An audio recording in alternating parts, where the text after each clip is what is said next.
আসসালামু আলাইকুম। কেবলমাত্র মনে করেন যে বৃষ্টি হয়ে গেল। বৃষ্টি হয়ে যাওয়ার পর দেখেন গাড়ি ঘোড়া এমন অবস্থায় দেখেন রাস্তার কোল যে পানির গাদি, কিন্তু গাড়িওয়ালারা এমন এমন জায়গায় গাড়ি ঠেকায়, গাড়ির সাথে গাড়ি বাইরে যায়। মনে করেন এরকমই তো অ্যাক্সিডেন্ট হয়। অ্যাক্সিডেন্টটা পানির ভয় মানুষ মনে করেন কি যে ফাঁকে চলে যাচ্ছে, রাস্তা পার হতে পারতেছে না। বুঝতে পারলেন না, কেবলমাত্র বৃষ্টি হয়ে গেল। এমন বৃষ্টি হওয়া হইলো, সকালেও হয়েছে, আবার কিছুক্ষণ আগেও হয়েছে, তারপর আবার হয়েছে। তো মনে করেন কি যে রাস্তাঘাটে সাইড সুইড দিয়ে দাঁড়ানি খুব বেকার দেয়। দেখেন যে পানি কি বিকল্প পানি, কিন্তু বিশ্ব রোড দিয়ে সারতে পানি। মনে করেন মানুষ কি কষ্ট যাচ্ছে।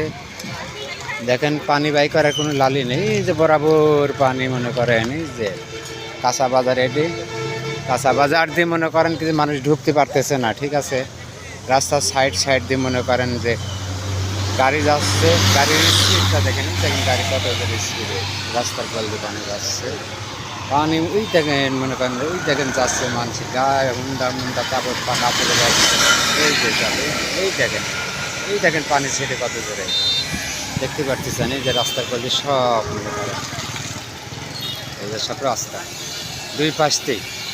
তো মনে করেন যে এই রাস্তার এই সাইডের পানিটা বাই করার মতন মনে করেন কোনো জায়গা বাসা নেই। রাস্তার কলে মনে করেন বিকল্প, মনে করেন যেসব দোকানদারওয়ালারা মনে করেন যে বসে বসে থাকে, এরা মনে করেন যে গায়েও সময় মতন পড়ে। এই যেসব দোকানদার, বুঝতে পারলেন মতন যে কী করা যাবে, কেন এইটির ব্যবস্থা কেউ করলো না। হয়তো হবে কি না এটা বলতে পারেন। তো যে যেখানে থাকেন ভালো থাকেন, আর এই রাস্তার গুণে একটা সাইড শরীর যারা আছেন তারা একটু মনে করেন যে ব্যবস্থাটা করেন। আসসালামু আলাইকুম।